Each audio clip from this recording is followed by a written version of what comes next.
Release deed क्या है?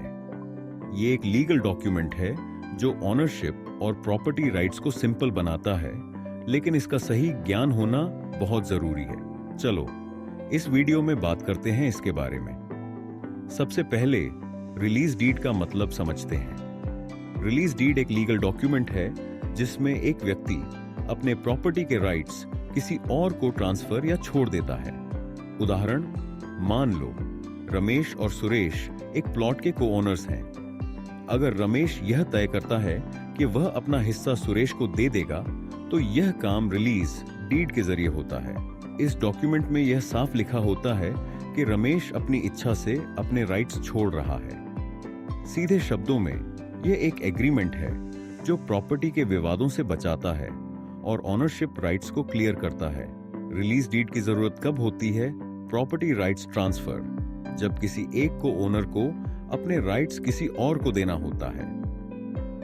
विवाद समाधान, अगर परिवार के सदस्यों के बीच प्रॉपर्टी को लेकर कोई विवाद हो तो रिलीज डीड से ओनरशिप क्लियर हो जाती है। लोन एप्लीकेशन, कभी कभी बैंक यह मांग करती है कि प्रॉपर्टी का ओनरशिप क्लियर होना चाहिए, तभी लोन अप्रूव होता है। सिर्फ रिलीज डीड बनाना ही काफी नहीं है, इसका रजिस्ट्रेशन करना जरूरी है।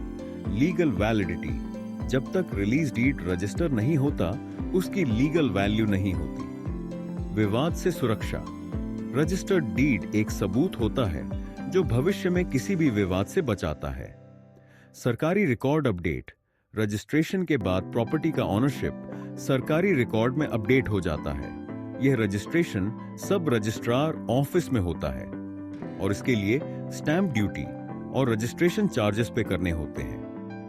अब बात करते हैं रिलीज डीड के फॉर्मेट के बारे में। इसमें कुछ जरूरी सेक्शंस होते हैं। पार्टियां, दोनों पक्षों का नाम, पता और आईडी डिटेल्स होती हैं। प्रॉपर्टी का विवरण, प्रॉपर्टी का डिटेल्स जैसे लोकेशन, साइज और बाउंड्री। रिलीज का उद्देश्य, यह साफ करना कि राइट्स छोड़ने का कारण क्या है। रिलीज की शर्तें, प्रॉपर्टी ट्रांसफर की शर्तें और कंडीशंस। ऑनरशिप डिस्ट्रीब्यूशन, डीड यह स्पष्ट करता है कि प्रॉपर्टी का नया ऑनरशिप स्ट्रक्चर क्या होगा। हस्ताक्षर और गवाह, दोनों पक्षों और गवाहों के हस्ताक्षर जरूरी होते हैं। रिलीज डीड का असर क्या होता है? अविरोधी ट्रांसफर, एक बार रिलीज डीड साइन हो जाए तो प्रॉपर्टी राइट्स हमेशा के लिए ट्रांसफर हो जाते हैं, चाहे रिलीज करने वाले को पैसे मिले या नहीं।